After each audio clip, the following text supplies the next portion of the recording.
Well, hello there. This is Mrs. Bashman, your art teacher. Welcome to my home, the Death Star. I'm here with my helpers today, Sophia. Hello. And Kira. Hi. Let's take a look at what our lesson is for today.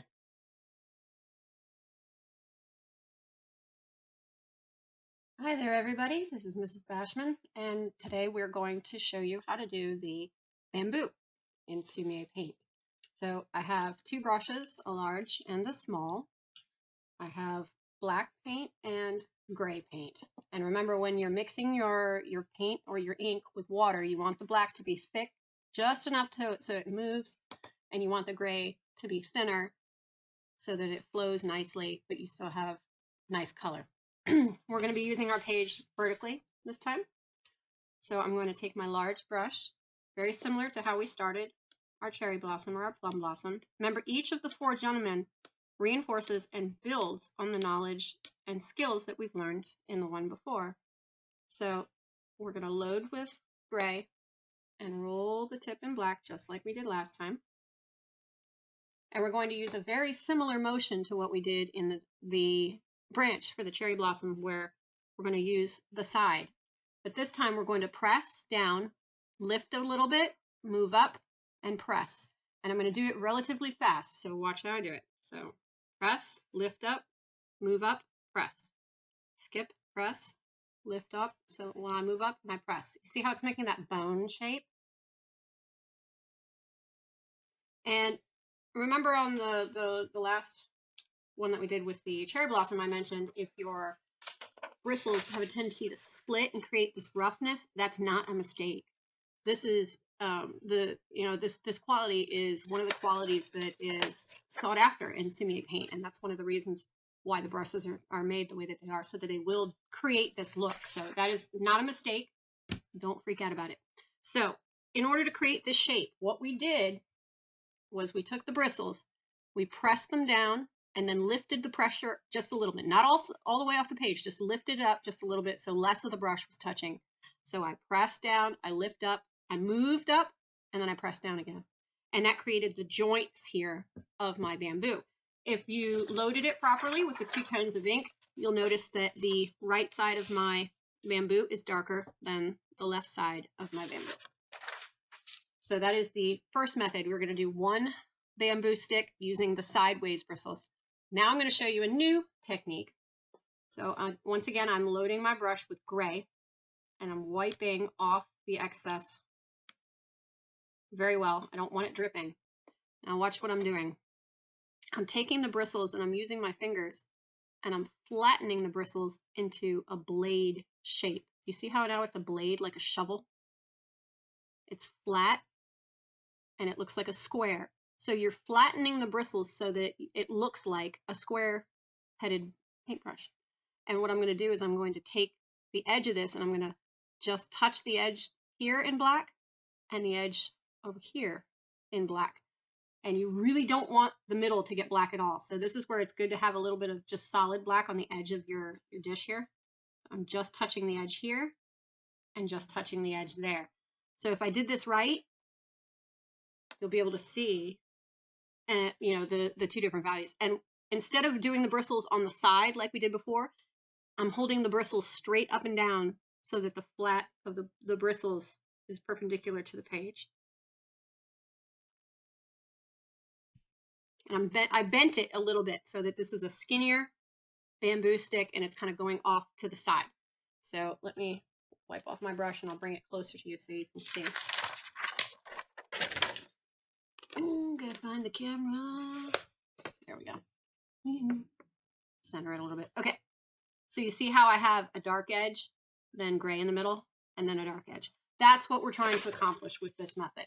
So just to review what I did, once I loaded with gray, I took my fingers and I flattened the bristles out so that it made a flat blade like this.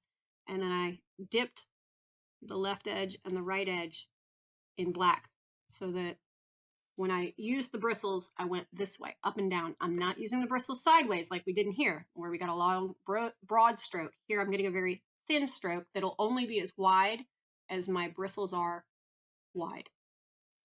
So now I have a skinny branch and a thick branch. So I'm going to load my brush with black. That's my gray. I'm going to roll it so that the tip is round again and pointy. And in between these joints where the bamboo sections meet, I'm going to create a wiggly sideways S shape. I'm going to load my brush again, do that over here. And it can be slightly wider than the bamboo. That's okay. And you notice that I stopped my bamboo a little bit before the top of the page. I didn't go too far to the right or too far to the left. Remember, negative space is very important here. So we really don't want to take up too much space. So once I've done that, then I'm going to put in a couple of little twigs where I'm going to put my leaves. Let's see. And I rolled it with black, and I rolled it so I have a nice thin tip. And I'm just going to brush the tip on here so I get a very, very skinny, thin looking twig. I'm not going to do too many, just a few little likely places. So I have 1, 2, 3 sections where I'm going to put some leaves. To do the leaves, I'm going to use black in my large brush. Actually, you don't need the small brush. You can do this whole thing with large. I'm going to wipe it off. This brush movement that we're going to be doing next is the leaf movement. And you're almost going to be using your bristles like a stamp. You're going to lay the bristles down and then pull towards you, and it should make a leaf shape, just like that. Some people get this technique right off the bat. I hate people like that. Or you're like me, it'll take a little bit of practice. Kind of with the, like we did with the branch and the plum blossom. If you just want to do a page of leaf shapes just to get the hang of it, feel free. I totally had to do that. I'm not doing too many. Oh, the one looked okay. Because I'm going to add some lighter leaves as well. And take a look at how bamboo leaves grow. They don't grow in a fan. They have different heights. Some of them are a little higher than others.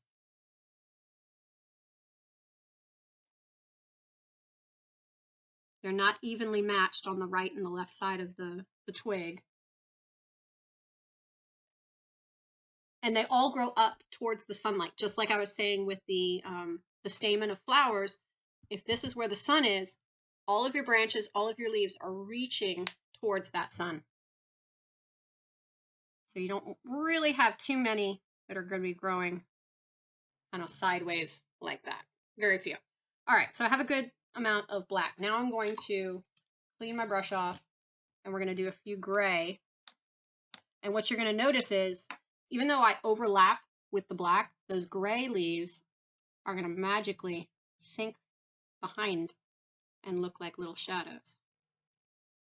You don't need too many of them. Just a couple. Kind of like that. I really like bamboo. It's very simple. It only has 2 values, 1 color, black and gray.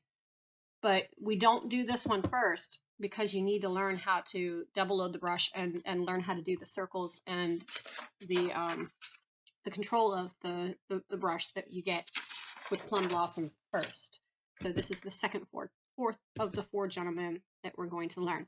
Again, you're going to do 3 practice paintings of this, take photos of it, and then upload it to your Artsonia page. All right, thanks.